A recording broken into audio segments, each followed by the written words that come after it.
What is up, ladies and gentlemen, boys and girls, and beasts of all ages, safes and savages? Oh, we're here to check out some more internet historian incognito modo-sama.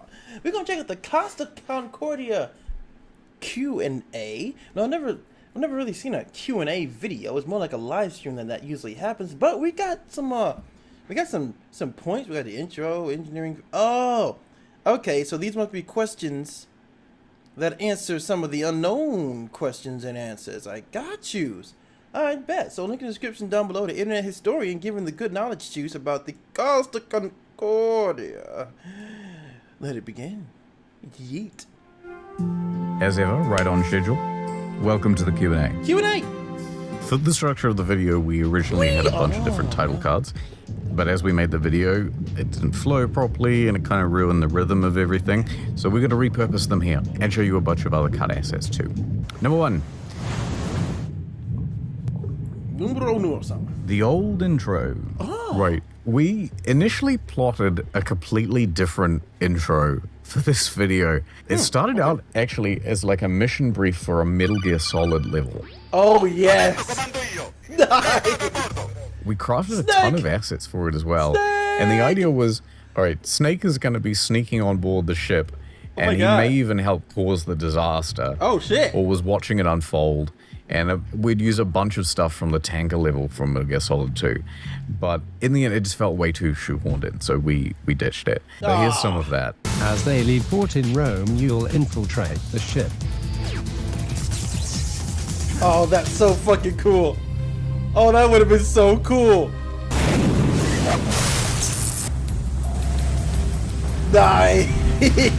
We use a lot of text-to-speech because it actually saves having to record, re-record, then cut down the audio, recut the audio, put new stuff in. I know that feel, so buddy. It's way easier just to do text-to-speech for a lot of this stuff. And then only when things are finalized and we need the timings, we do the real VO. That is so yeah, cool. So you get the idea. With proper timings, maybe it could have worked. Because it gave us an excuse to explain it and keep the high energy there. But then it started to fall apart, and the scope started blooming, where I was trying to turn Samorton into Olga. Yes, they are all planted. You will be on the helicopter. Oh my god. And then I realized, okay, this whole thing needs a revamp. So one of the editors was working on the outro scene, which was Titanic themed, and I sort of had a chat with historian. Went, okay, what do we do? How do we fix this? And then we decided, look, let's just make the whole thing Titanic themed. And then all the rest just fell into place. It worked out well. That was a great video. I loved every second of it. Well done. Engineering failures. This is where things are going to get a little technical about stuff. So, the ship has these 6 massive diesel generators, and they produce electricity that's distributed all across the ship, right? And they're kept across 2 watertight compartments, and they're consecutive to each other here on the ship. The power goes from these 6 to a main distribution panel, which is then routed all over the ship where it's needed. And then a lot of that electricity is taken to these 2 electric motors, which then produce propulsion for the ship. There are also 3 separate motors at the back, which drive the rudder. I got you. Let's play out an emergency scenario. Emergency? So your generators go down. What should happen bye-bye. is that the emergency power supply kicks on, which is powered by an emergency diesel generator. Diesel? This thing is way smaller than these 6 big lads, right? It'll give you lighting, it'll give you comms, it'll give you crucial stuff, but you're not driving the ship with this thing. There's not enough power for that. Ooh, okay. When this emergency diesel generator kicks on, it also goes through an emergency power distribution panel. That's all good, it makes sense. You need this stuff to be on a completely separate circuit. Yeah, of course. There's also backup to the emergency as well.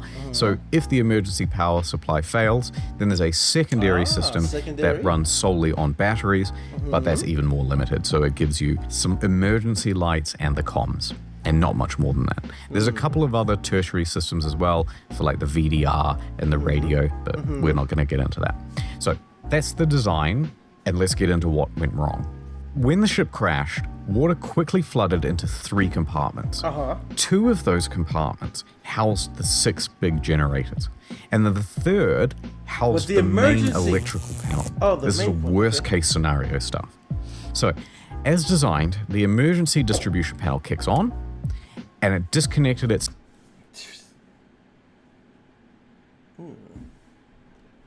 itself from the main panel to prevent damage. However, the damage was so extensive that it caused a circuit break between the emergency diesel generator and the emergency distribution panel. Oh, shit. So the system detects this and it goes straight to the secondary backup, right? And it's essentially running off batteries. There's a lot of this scene that we had to cut out, but the engineers essentially are the real heroes of the story. They were constantly turning the emergency diesel generator on and off manually to bypass this circuit break. However, another problem.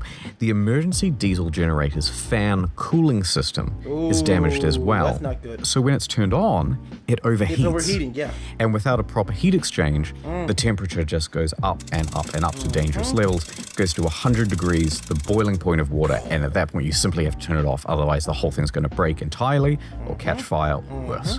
Right. So the engineers have to turn it on manually to bypass the circuit break, and they're doing it with a screwdriver. Like a while they're fucking being beast. surrounded by water. Yeah. And they have to do it until the thing overheats, and then as soon as it overheats, they got to turn it back off. Or sometimes it'll turn itself back off.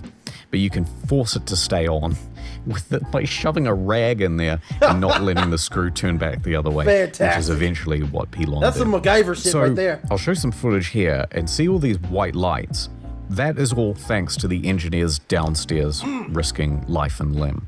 If they don't have the emergency diesel generators running, then it's just emergency lights. It's like those, those little red lights, and you can't see a whole lot. Now you might think that, okay, if only we can get this EDG working, and if only we could limit the amount of water that's coming in, then surely there are like emergency water pumps on board that they can use to save the ship. Right. But unfortunately not, and this is where you start to get into really bad design. These pumps are massive, and they require at least 3 of the 6 big engines in order to work.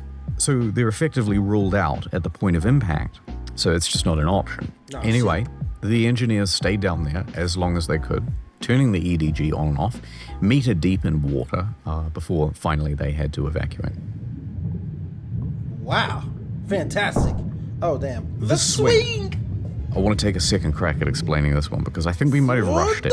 So, you're coming in at this angle, Yeah, the and swing. you're actually okay. going to miss the rocks with the bow of the ship. This way. Good news. But because The the back ship part- is so long, the side is going to smack right into the ship. Like the And back then- of the ship does not have the same sharp angle of turn, right? Got you. So Scatino was right in knowing that the ship should middle the rudder to prevent the swinging of the ship. Yeah, and got he that. ordered the rudder to middle as well. Yeah. But then the helmsman, he misunderstood the order or panicked, acted on his own, or, didn't understand Italian very well or English very well, and he just kept going, well, I'll turn away from the rock. Of course, I want to get away from the rock as far as possible. And so that's what caused the side of the ship to collide. I see. And the rest is as you know it. History. Jellies. Monster. Oh, God. The media. Media. The media got a ton of stuff wrong. Holy shit. Pacific Sun A lot of it was Cruise. just rampant speculation, especially as the news was unfolding. The worst culprits were, of course, the mainstream press. They've gone through mostly now and scrubbed their old articles of the mistakes, but there's a lot of stuff that you can't edit, especially video. Now we only have 5 confirmed deaths, and now that 29 missing is now down to 24. Actually, we have, That's what you're wrong. I think 11 confirmed It's 11 deaths at confirmed this- deaths. So I'll try to find it. There's a clip where he talks Objection! about the boat using its forward thrusters totally wrong. Apparently with some idea of getting to a port or doing something else. Instead, they move on for some distance and begin to turn. They made no such turn. It didn't do this at all. It goes all the way over here and then comes back. Number 2, they fell for the Hungarian meme. A young Hungarian woman who says she was on board. She called her parents saying that she was on board during this disaster. Didn't happen. Number 3, it was an ecological time bomb, fellas. Ecological time bomb if they don't get that fuel off. But it wasn't. This was all hype. There was a very low chance of that. There was no big oil spill. There was no damage to the environment. In fact, the environment was better off after the sinking had happened and they had done all the cleanup. Fish stocks were up, you name it. everything was better on all metrics. Facts. You know, you can see the, can you believe it, the whoa inflection in her voice and the ramping up of the drama. This is all just entertainment, it's not news. Such a large scale. And look at all these people just on a rope. How scary that must have been trying to get off this ship. Whoa. Okay, this is a good one. Gripping new video just in that shows us what was happening inside the Costa Concordia as water rushed inside the ship. This Wait a minute, footage is that's not not- from the disaster I think at that's all. not- It's actually from a swimming I pool remember malfunction seeing that on the video. Carnival Paradise, a different ship altogether. Yeah, because when I went to quick little mini story time. When I was going to Jamaica, we had to choose which ship we wanted to go on, and I was going on YouTube to see the best ships. I remember seeing this shit, man. If you don't get your fake ass, oh my god, bruh. Call them out, internet historian. Call them out on they bullshit, bro. From 3 years, prior, ago! in 2009. Between the events on the nights of 1912 and 2012 are the reason I'm a conservative. If you don't get That your time. You know, Raycon man, you're a good guy. You deserve to find someone who appreciates you. Yeah, the Raycon E25 earbuds. Yeah, they cost half of the price of other premium earbuds. Exactly. You're a great catch. I'm going to set you up with a friend of mine. hey. So The I told him that I sister. could totally fit it. And guess what they said? What? Exactly. God, it's so nice to meet a guy who pays attention. Yeah, the weather really is nice today. That's a great idea. Let's go for a walk in the park. If it was only this easy. Ooh, ice cream. What flavor should we get? Yeah, they come in like 6 different colors. Good call. We'll get one of every kind. This man's a genius. Take my breath away. Lost you there. Did you say something? Oh, thank God. I'm so glad I Oh found my you. god. Oh my God. That's not. Of course I'll marry you, Wait a minute. Raycon man. No, wait. It's different. Who are you people? Take my What? breath away. Oh god. Straight up Do you, married. Ray Conman, take this woman to be your lawfully wedded wife? How did Yeah, we get they here? have like super long battery life without needing to be recharged. Oh, I want to spend my long life with you too, Raycon man.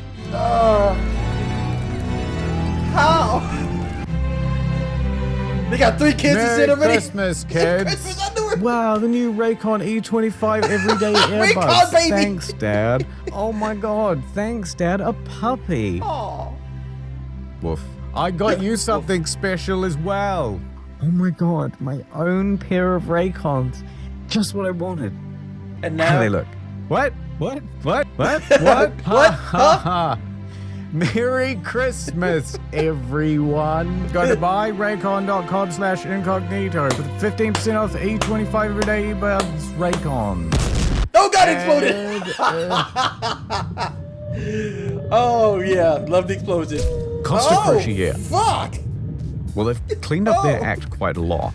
After the disaster, the company was quick to bring in independent auditors. One thing we didn't touch on is that at the time, they had this protocol running that the safety procedures would be done within 24 hours of leaving port. And that sounds fine, but the problem is new passengers are coming on and off all the time. All the and time. Civitavecchia, which is the port they just left, Yeah. is a major one. So most of the passengers were getting on there.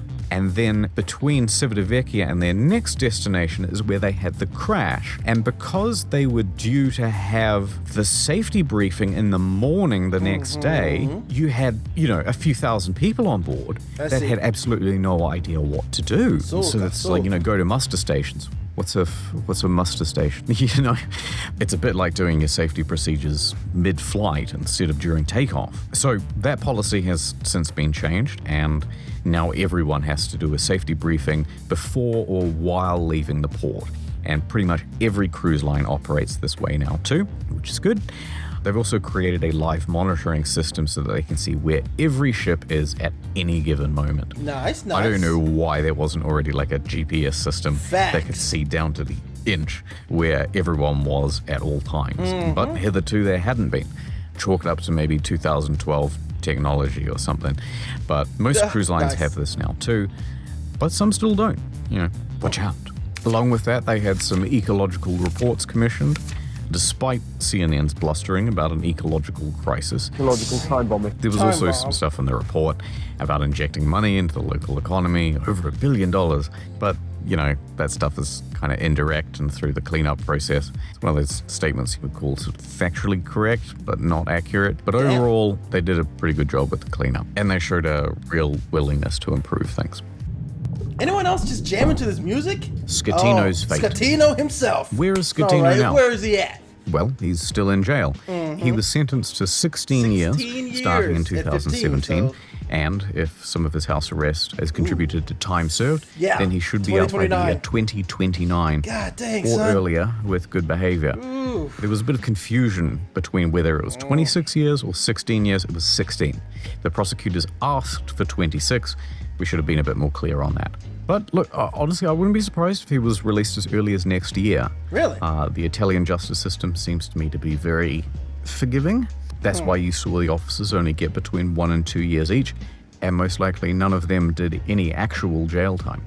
Scatino's previous accidents. This bit I felt a little bit bad about because it comes across as maybe a smidge dishonest. We didn't mean for it to be, but it's not always easy to give the audience the right impression when the pacing has to be so quick. First thing, we showed this picture to people, and I noticed in some reactions, people thought it was real. And came into port too fast and caused another collision. I legit thought that too. Wait, is that not, was that edited? Did y'all make that? I thought that was real, on the real.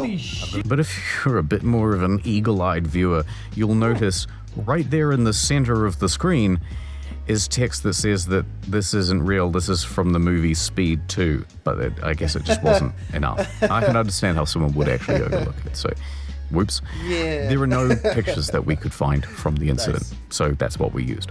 From the 2010 incident, when Scatino was captaining the Costa Atlantica, not the Concordia, he crashed it into the Ada Blue when in port in Warnemünde, Germany. Oh, shit. We jumped on this as a point of information, much like the press did, but it actually turns out that the Ada put out a press release that says something like the ramp was damaged and this is really not a big deal. So, you know, maybe both of those things were hyped a little bit. I mean, they both happened.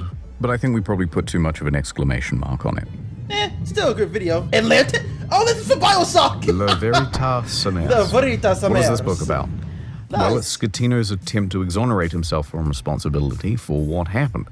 He uses a lot of VDR data and court records to say, basically, look, hey, it's not all me. There's a shared responsibility here on the company and the officers. And there's some truth to that. And I think he should be able to defend himself. So if you're curious and you can read Italian, why not grab a copy? I also wanted to put out there that there's a couple of YouTube videos made by him. But I wasn't entirely sure whether to link people to this because I didn't want people going over there and just getting putting on a bunch of spam and mean comments and stuff in the comment section. That actually happened with Sir Morton's Instagram page when we used that as a prop. And, you know, we don't really want that sort of stuff to happen. But I do think that he deserves a fair chance to have his say. So I'm going to put a link in the description and I'd appreciate it if you'd all act in the very cool, no worries, cool internet. way that you do. Very cool. I'll take care of everybody. No worries there, Chief. Don't touch the ball! Ooh, the officers! Explosion. The officers. Boom. What happened to them? Most of them are just keeping low profile and getting on with their lives. We actually managed to find Jacob Russley-Bin. Whoa! I put a bounty out to find him and paid it too. But in the end, we decided not to post his personal information in the video, in development as well. And when we were doing these action scenes, we didn't know what he looked like. People saying he looked like this is not him. People saying he looked like this is not him. Nice ring, people though. sending me photos of him all the time. You've all got it wrong. So instead we used Sims 3. I'll follow you on Twitter. Oh, yeah. And then later on we did find him, and then we decided not to swap out the heads because, you know, this video went out to more than 1 million people, and I just don't want a bunch of righteous actors going over there and fucking up his life. I don't like that. I see it on Twitter and I don't like it. Facts. Dominica Simotar. Good God. What? Dominica Simotar. What the? Yeah, I got you. I got you on camera. Yes, I felt a little bit bad about this. She's been through the rung of the media quite a lot over the last few years, but I do have to show you this because I think it's very funny, although it'll probably get the video demonetized. No worries, I'll probably cut it out. Spoon. Oh, shit! Oh, no, wait a minute. No, don't do this. Oh, shit. Oh, that's not good. Oh, what the fuck? Wait a minute, what in the... Wait no, not the children. What the fuck? Bruh. What? Huh? A injecta copiilor tăi droguri. There's also a misconception that the captain was going too close to shore because he was trying to show off to Sir Morton. In fact, that is almost certainly not true, and it's much more likely that he would... Did we just happen to skip by the fact that this... I thought that I was about to start bitch slapping some hoes. Wait a minute. What the... Man? What kind of... was just trying to be nice to the maitre d'. He was trying to create like a special moment for him. So it was uncovered that the maitre d's sister lives on the island, and she was really excited to see her brother on the ship. And, you know, they were even Facebook posting about it and going, oh, you know, he's going to be here at this time and I'll be able to wave to him and he can see my house and it'll be so cool. And so, yeah, it seems like one of the reasons why they were getting so close is the captain was trying to do a nicety for the maitre d'. Ah. Oh, there's Atlantis. Now, this recreation scene, we had to cut a lot from it. Oh. Oh my god! Jaws? Really? Jaws? I see what you did there. Very nice. Oh boy, that it is was originally Jaws. 35 minutes long. It was just way too much. Look at that And so timeline. once we had the Oh, full Lord. scope of it, essentially storyboarded the whole thing out on the timeline, we started paring it back. And most of the things that were cut were phone calls between the bridge and the engine room. Here's some examples. Already, this is becoming a big story. Io Carino says to the staff captain, the situation has become unbearable. There's 1 meter of water. Also, there's water in the elevators. The conversation between Chief Engineer Pilon and Captain. Pilon says, all flooded, DG 1, 2, 3. They just keep asking the same questions and giving progressively dire updates. The captain calls the lower deck. Water. But there's no response. Oh shit. Hello? My god. An unconfirmed voice says, watertight doors closed. Okay, you see about the blackout. The important thing is that no water is getting in. Many voices. Abandon ship, abandon ship, abandon ship. Some of the dialogue in these scenes also might seem a bit unpolished. That's because we're trying to use as much direct quote as possible from the characters. All right. Rather than summarizing what they said or putting too much of a comedic tone on it, we figured the more we went into like the comedic route, the less it would keep this sort of intrigue and drama of what they were really saying, you know, what they were really feeling. There was also a ton of repetition. Like the captain is constantly calling the lower decks for updates and just saying the same thing. Hey, is it flooded? Hey, is it getting worse? And then they're just going, no, the engines won't start. Yes, we're struggling with the emergency generator. And so it's a lot of pointless back and forth. We also cut some things that are confusing. So the captain first spoke to the harbour master in Civitavecchia. Okay. But he managed to smooth things over with them and he didn't speak to them again.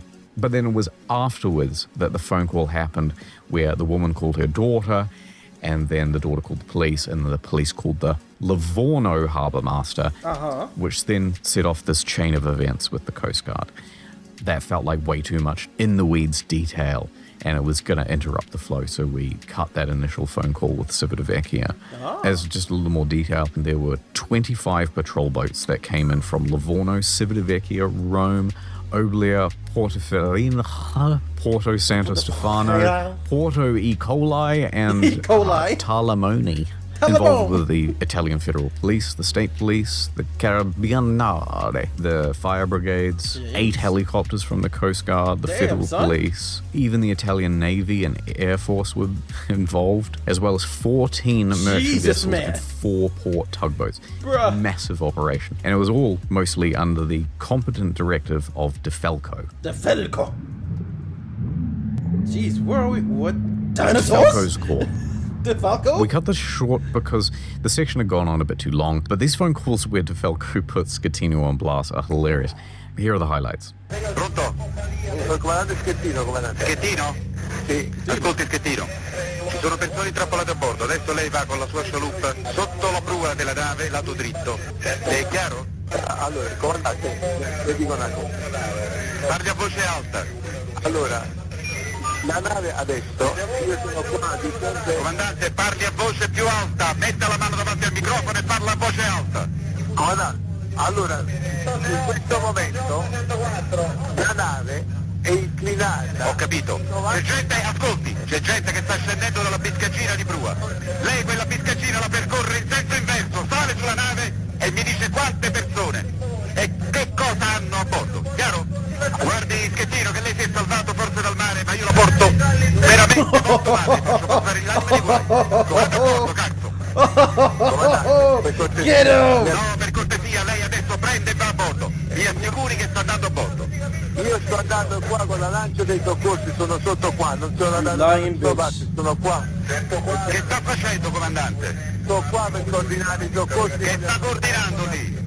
Vada a bordo, mi coordini i soccorsi da bordo. Lei si rifiuta? No, non mi sto rifiutando. Lei si sta rifiutando di andare a bordo, comandante? No, sto andando. E mi dica qual è il motivo per cui non ci va. Sto andando perché ci sta l'altra lancia che si è fermata. Lei vada a bordo, è un ordine. Lei non deve fare altre valutazioni. Lei ha dichiarato l'abbandono nave. Adesso comando io. Lei vada a bordo. È chiaro? Comandante. Non mi sente? Sto andando a bordo. Vada. Ci sono già dei cadaveri, Schettino. Avanti. Quanti cadaveri ci sono? Non lo so, uno l'ho sentito. Me lo devi dire lei quanti ce ne sono, Cristo? No, ma ti rende conto che è buio e che qua non vediamo niente? Oh my God! Tornare a casa, Schettino? È buio, vuole tornare a casa? Salga sulla prua della nave tramite la biscaccina e mi dica cosa si può fare, quante persone ci sono e che bisogno hanno. Ora! Based on the records from the Coast Guard, Schettino hid from authorities for most of the night. Early on, when the Coast Guard first arrived with a boat, they searched around for the captain and he was already gone. He had abandoned ship while there were still hundreds of people on board. So they report to command that the captain might be on shore. So they head there. They can't find him there, so they head back to the ship. De Falco then tells the Coast Guard to find him and drag his ass back on board. Someone from the Coast Guard then spots Schettino on the rocks near Point Gabbianara, and they inform the police, some of whom are down at the beach. So the police chief makes his way over there. He finds Schettino and tries to reason with him. Hey, come on, you got to go back, you got to get on a boat, you got to go to the Coast Guard. Schettino refuses. Instead, he spends the next half hour or so just watching the rescue operation. It's pretty pathetic. The police captain gives up eventually, and then he returns to port. There is some speculation that the reason Schettino did this was because he was considering throwing himself off the rocks. At least that's what one of his officers said. It's hard to know if that's true. Probably is. It'd be understandable at that point. But from there, the police tell the Coast Guard what's happened. De Falco then calls Schettino's mobile and orders him back on board. Schettino claims that I'm going back on the Costa right now. But De Falco knows that's not true, because he knows where he is. He knows he's on the rocks over there. So De Falco tells Schettino that a Coast Guard boat is on its way to his location and you'd better be bloody well on board it. And then it arrives, Schettino refuses to board it, and they give up. Then some more time passes, and then they send another boat, and eventually he agrees to go. Took him long enough. They take him to the shore, and he's interviewed by police, and you know the rest. Yep. Into hell itself! Nice! Help Doom Guy kill those demons! So let's talk about De Falco's demotion. Let's go. It's hard to know exactly what was going on between De Falco and Delana. A lot of it seems to be this overshadowing thing. But there's one more factor that might have been the missing puzzle. I'm not saying this for sure, but it was a thing that was heavily speculated about. Not long before he was demoted, Falco had expressed public support for the victims of the Moby Prince disaster. Now, the Moby Prince was an Italian ferry which used to operate in Livorno until April 10th, 1991, when the ferry was involved in an accident and 140 people died. It's widely regarded that the incompetence of the Italian Coast Guard at the time led to this high death toll, as well as a corrupt judicial system which essentially absolved these government officers and their mishandling of the situation, and they were able to cover up for the disaster. No, of course. So after Falco expressed public support for uncovering the truth of what happened, he received his order to be transferred to admin. Very interesting. A lot of people considered that to be far too coincidental and that it was punishment. There was a fair amount of public outcry after this happened, and there were even politicians demanding an explanation as to why something of a national hero had been snubbed. Once he said, "See you later," to the Coast Guard, he joined the Five Star Movement, an Italian political party, and was elected in March 2018. And by December that same year, he was expelled from the party. I don't know a whole lot about it. He claims that he was expelled because he didn't vote in line with what the other party members wanted. I don't know, man. And so today he serves as an independent. Oh, we going deep into Minecraft, boys. Into the nether. Devil's advocate. Devil's advocate. I want to put a little bit of balance in here. So, we've made some pretty heavy indictments on the captain and his character. He's cowardly, pathetic, but there's a little on the other side of the argument that also should be addressed. He was not the only one responsible for this crash. His staff were complacent and not following procedure. His helmsman went in the wrong direction multiple times. The ship had engineering failures like leaking watertight doors. The ship itself was doomed from the moment it hit the rocks. There was nothing he could have actually done to save it. However, the court kind of hand-waved a lot of this stuff, and to me it seems like they were going for a little bit of a PR trial. So for example, admitted into the witness testimony, Ciro Ambrosio claimed that Schettino never took the con, which means tells everyone that he's in charge. But that's not true at all. You can clearly hear it on the VDR. Schettino says it. He does, in fact, take the con. So we're not sure why he said that. We're not sure why it's there in the court record. He lied. But it sort of adds to this case of making the captain look worse. Ferrarini also told the court that he was very mad when he heard that the captain had lied to the harbour master and the Coast Guard, lying that it was only a blackout. But Ferrarini was doing practically exactly the same thing. He was keeping it quiet from the Coast Guard and hoping that they could fix the problem amongst themselves. Jacob Russley-Benn, who was a critical witness for Schettino's defense, just up and left the country. He was, after all, steering the ship at the time. I'd expect for his punishment to be 16 years in prison as well. But, you know, the court also focused quite a lot on the affair with Sir Morton, even though it had basically nothing to do with the tragedy. It was fairly incidental. It was just to be fair, ammunition. we did that too. We thought it was funny. But they turned it into a media circus. And the claims about her distracting the captain, as far as we can tell, are just untrue. Of course. Thank you for the note, by the way. One of the editors here says, it's not like he had her bent over the steering wheel at the time. Yeah, you're going to be driving me nuts. Schettino's lawyers eventually talked about taking his case to the European Court of Human Rights. Oh, shit. They said that basically they'd already decided his guilt and didn't give him a fair trial.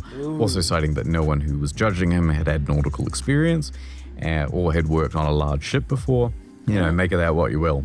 But you know, they did also give all of the officers plea deals and essentially only put Schettino on trial, practically guaranteeing a conviction. Indeed. Yeah, so anyway, I just want to balance out the argument there. Should he be in jail? Yes. But all these things too. Indeed. I'll point out one more thing as well that might get a little bit into the weeds. Italy absolutely did not want cruising to stop. Costa Corporate got off with a little more than a slap on the wrist. It was a $1 million fine, and by the way, you better clean up your mess, was basically the extent of it. And okay, that bill added up to well over $1 billion once that was done, but there was no criminal punishment. And I think the reason that happened is because cruising matters a lot to the local economies. They were keen to see it running at full capacity once again, as soon as possible. Okay. So, with that in mind, perhaps some of the people over at HQ who should have been prosecuted were spared so that business could keep on chugging. But on the other business, side, you know, if course. you prosecute them, then you're actually punishing these local businesses and it starts getting complicated. It's better all handled through civil trials. And they did handle it through civil trials. So that makes sense. Also, I have to point out this clip, which is a straight up, what the heck are you talking about? Because, well, look for yourself. Ng mga 10:30, dumating po siya ng araw na yun. Meron kasama ko siyang babae na hindi ko kilala.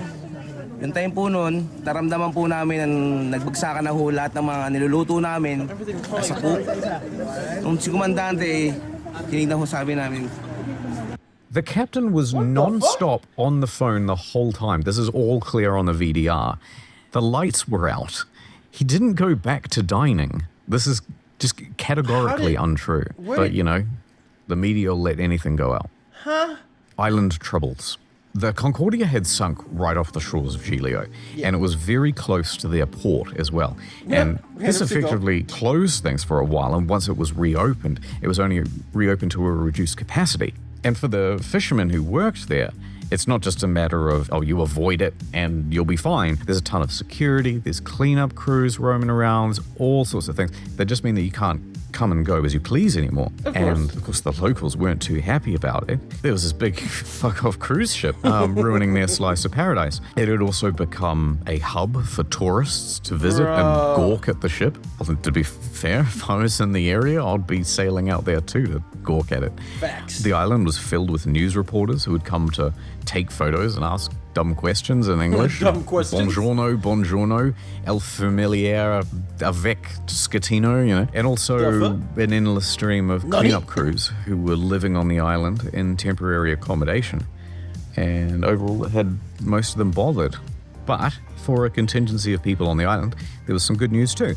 A lot of the hotels and bars and restaurants typically closed for half the year when they couldn't get enough customers. Yeah.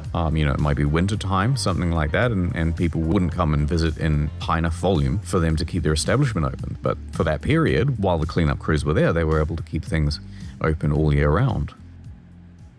Renee and Renee. Renee. A very successful law firm based in New York, also operating in Hungary. Mr. Renee speaks Hungarian fluently, hence why he takes on a lot of these cases, and he was able to suss out that it was a scam well before the media did. Renee also has a track record for successfully suing cruise lines. It seems to be a bit of a specialty of theirs. In this segment, I had quite a few people comment that I was wrong about Hungary having no laws for insurance fraud, and maybe you're right. But that's a direct quote from Mr. Renee, who specializes in this area of law.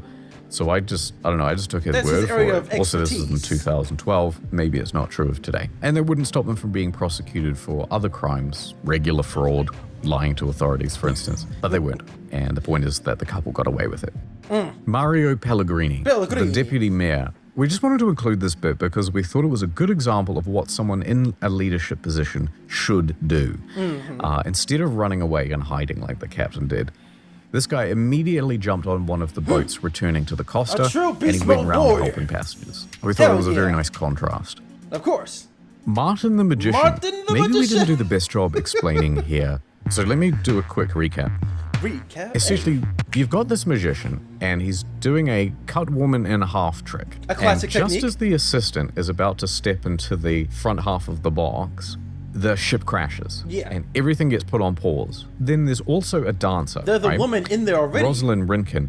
And she's already in the box. She's trapped, basically. Once they cut this lady in half, right, she's going to stick out her legs, right? So, as part of that. So Rosalind can feel the jolt, and then she can hear the audience murmuring, and she's like, whoa, let me out, let me out. Then the lights go out, and you start hearing more like, whoa, what's going on? And then at this point, it's pitch black, right? And Martin is out. Flicks the latch to let Rosalind out so that she can get out. Cool. And then he just bolts off the stage. He's out. He just takes off running.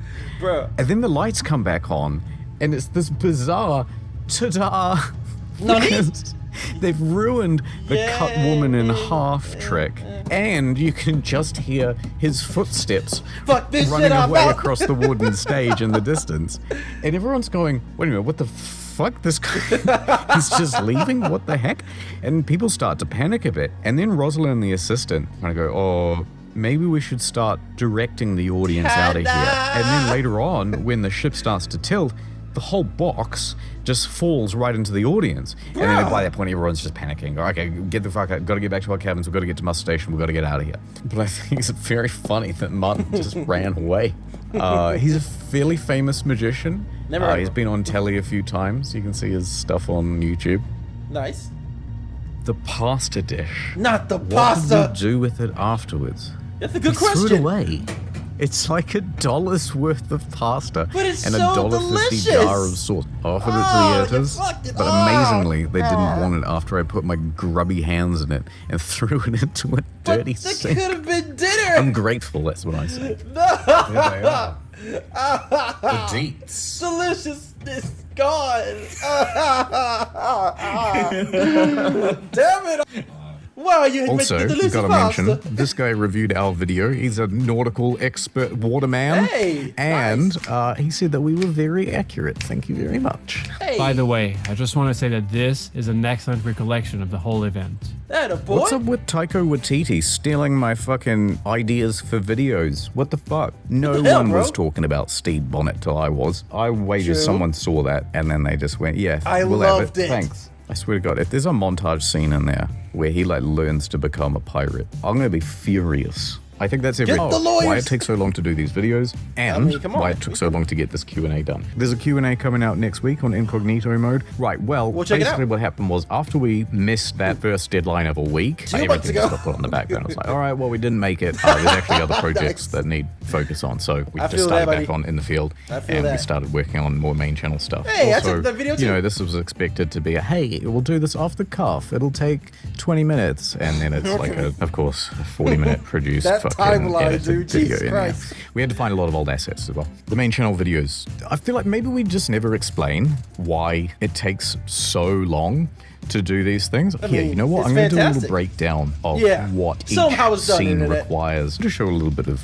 our timeline. We've got all these different layers. So it's like acid This is on how you acid on YouTube, acid on ladies and acid. gentlemen. This is how you Anything that's YouTube. green is This is actually what happens another right here. layer of assets, and most things have Oh, yeah. green on them. So if I go into this, it's just more assets. Yeah. So it's even more than it first looks. But let's go to something simple, What which is is like that, the opening Adobe scene. Premiere? So in Or, this opening shot, it sort of consists of 3 layers. There is a video underneath, Video. and that's playing of the ocean. And then on top of that, we've photoshopped out a railing. So we would have to take this from somewhere and then essentially cut everything out so that it's a transparent PNG, and then you can still see the background Yep. behind it. And then you've got Harold, and so he looks like this, and then we've essentially just put a head on a body that we've also cut out. You so know, that's historian. 3 layers, and then we'll have that playing, and then on top of That's that, how it's we done, will baby. have a nested sequence, and then the nested sequence will have a bunch of effects in it. So creasing there. This is how we do it, ladies and There is gentlemen. a position and a zoom on that as well. So this sort of stuff might take 15, 20 minutes to put together, something like that, with all the cutting out And all it's that sort of brilliant. stuff. And then that becomes, how long? 2 Delicious. seconds to 9 seconds. And this is quite a long shot. Most of these shots aren't this long. So that becomes, and then there's script, script. and VO on top of sir. that. And this is like the 80th version of the script. And then music goes underneath that. It was brilliant. So you can see how it all sort of adds up to take quite a long time. Then that gets taken over by 2 cross dissolves, and then one of those is a nest, and then it's in the, I'm not sure why that's so many layers. Oh, it's his eye. Okay, so we've got to make the eyes move. Each of these eyes has to kind of move independently. And then he stays completely stationary, but then he's put into a nest, and then that nest is zooming. It gives it this feeling of being a little more lifelike. Then we've Incredible. got the background of the ship, and so we've just added a separate position and zoom, and then What is we've this? added a blurring effect This to Premiere give Pro? a sense of depth. Then that does a dip to white, and then that comes in with some regular footage. That fades into more footage overlaid, and then in comes Harold again. So the opacity increases, there's a Brilliant. zoom function, and then this is a combination of a few different assets. So we've got just the head, and then we've got this second face here, and then it just fades one into the other. And then you take Brilliant. this nest, and then sound effect is added underneath. So yeah, it's quite simple stuff. There's just a lot of it. A lot of it, Once yeah. you start getting over here That's to when things get these fun. sort of action scenes, you can see that it becomes Lord Jesus. quite a lot. Yes, Let's sir. take it from 5 minutes 30, so 11 shots over the course of 30 seconds. That's how it So be, that means boy. there's a shot on average about once every 3 seconds. And then you sort of scale that out to a 40-odd minute video. You know, let's say our average shot probably isn't about 3 seconds. Might be something close to about 4 seconds. That's 15 per minute, so that's 570 individual shots. Kudos and to then you within guys, each man. shot, you know, you Editing might have geniuses. 1, 2, 3, 4, 170 times 4. 10. Which has more So layers that's in it. 14, and then 15, 6. These are sound effects. Yes, sir. 16, 17, 18, 19, 20. So you might have 20 assets. I'm not sure if that's particularly typical. So you might be talking about roughly 11,000 assets Yes, over sir. the course of the video. I think if I look at the video files themselves, there'll be a lot of redundancy in here as Oh well. my god. Okay, just keep Oh going. shit. Oh. Go. Yes, sir. Fuck. That's a About good quarter of a YouTuber right terabyte. there, ladies and So gentlemen. there's 50,000 files in here, and you can just really click anywhere and Jesus Christ. go bin 1, whatever, and it's all just like collected, cut out. I got my stuff like assets, that too. Every one of Nice these one, has internet. been like Very nice. I got my photoshopped. shit like And that there's too, just, layered. like, Yeah. thousands of them. And so that's why things take so long. Just because, you know, we're not filming anything. We're just constructing editing. everything That's pretty the much from edits scratch. right there, We're like- just, you know, we're just sort of taking existing assets and we're altering them. Mm-hmm. And so that's what's going on. It's not like, oh, you know, it's July, maybe we should put out a video.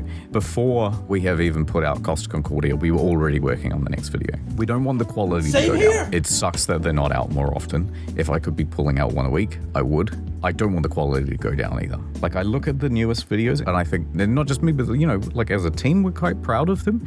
We could start going back to doing 5-minute videos. But honestly, I just don't think they're as interesting because you can't go as in-depth. So the structure will go very much like, so some people did a thing and then it went badly. The end. The end. By the way, that video that we put out is actually not rendered at all. We couldn't make it render. You couldn't We make it tried render, everything. really? We tried Oh, pulling all the shit. files into a new project, tried on Oh different my computers, tried it God. on the server, tried it off the couldn't render server, any of different that? formats, different codecs. Jesus we were Christ. troubleshooting, going piece by piece, finding anything that had an error code in it. Okay, yeah, Just this couldn't do PNG, it. we'll replace that. Da, da, da, da, da, da, da. And in the end, it was so impossible. What we had to resort to was we took this preview render screen here, right? And then we just blew it up full screen. Then we opened up OBS and we just started screen recording the whole thing. That's crazy. So we would screen record the preview, and then we just kept going until there was a dip in the frame rate, and then we stopped the recording, and then we started and it then you again, did it and again. re-recorded the next few minutes. Oh my We god. basically did that over and over and over the whole way through the timeline. Broski. And then we took those recordings, strung them all And you together put them like all this, together. and then cut off the You overlap. brilliant thumb And bitch. that's the video. We still don't have a Jesus. proper rendered version. Oh my god. Secret channel and channel update stuff. I've read a few comments, and I think people think that we just sort of sit on our hands and then maybe a month before the video we start working. Or, you know, Hey, we've got all no, these hell no. videos on side I channels love these coming out. videos. It's like, They're why are you working on fantastic. this and not on the main channel? And it's totally a fair question. I'd want to know. And the answer to that is, well, we're always working on a new main channel video. Same There's here. never really a period when we're not working on one. And then the side channels have been made in such a way that all I really need to do is a recording for them and then do more of a producer role. So I'll come in and I'll critique the thing and I'll go, that's not funny. That sucks. And maybe here's a reference that should go here, and no, that should look more like that, and help with some of the timings. And sometimes I'll come in at the last minute and do the final polishes on the edit. But that's about the extent of stuff I do for other channels. My main job is the main channel. And look, even if we shut all these other ones down tomorrow and said, okay guys, we're all working on the main channel, videos wouldn't come out on it any faster or more frequently. Bet. So basically, you get the main channel when it's done. Second channel, about one a month. So, you know, we should have on average, I'd say about 10 a year of those. Damn. There's 3 other channels. There's a live channel, which I haven't been paying any attention to for a while. There's story mode, which is just basically video games run through. It's found so let's flicks play. Okay. of games, and Nice. I just do the VO for that. I come in, I haven't read the scripts in advance, and so it doesn't take pretty much any of my time. We just sit there for 30 minutes recording and basically interrupting each other. Me and another editor usually doing the VO. That's great fun, and I don't do any of the editing for that. And then there's this other channel, which is just for a completely different audience. I got like 5 altogether. channels too, Yes, but I this feel is you. probably not your thing. It's not entertainment. It's not funny. It's just like a reference index. And so Historian runs that channel, and she just goes, here's a thing, and here's what it is. That's it. Historian. That's the whole That's idea. your wife? And it's basically supposed to be an analog of Wikipedia. So instead of going and reading an article on Wikipedia, you just go, type it into the YouTube search bar. Or this channel, which is like how to pronounce banana in English. It's like, here you go, banana. Banana. If they find it and they go, this is fucking not for me, and they don't subscribe, that's totally fine. A lot of this content is catered to a pretty different audience. Other than that, for now, I don't have any other channels, but I'll let you know. Wait a minute. Eventually, we will have dozens of channels. Hold on, you and then I will bitch. Wait a minute. Hold on. Don't you not do that for to me. me. Hang on, and wait. they don't subscribe, that's totally fine. A lot of this content is catered to a pretty different audience. Don't you play this game. Other than that, for now, I don't have any other. Oh, you clever soul, bitch, you. Internet historian green screens. Well, you know what, internet historian? I'm gonna take a picture of all your channels and subscribe to the ones I haven't yet. Yeah, you trying to play these games, internet historian? Yeah, clever rules, but you cannot out-clever the cleverest. Top hat monocle, top hat monocle. Shut up, I'm weird, okay?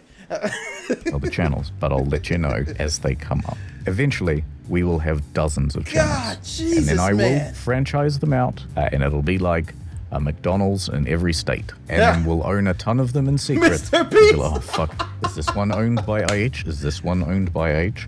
And then we will take all of those winnings, and we will put them into CeeLo coin, and then we will buy a private island with the winnings. And then I will drive a boat into... There we go. Below freaking bedrock into the end of creation. Sweet. Ladies and gentlemen, that was a long one, and if you stuck around for the entirety of this video, my god, you're freaking real ones. Internet historian giving us the play-by-play on his knowledge overlay bars. You love to see it, I love to see it. Lots of questions that were unanswered have been answered, and my god, I love me a nice tasty cup of knowledge juice. But that's gonna do it for this one, ladies and gentlemen. Internet historian, link in the description. Y'all already know what it do over here. But if you like this video, take your beast mode clouds of awesomeness juice and smash that like button.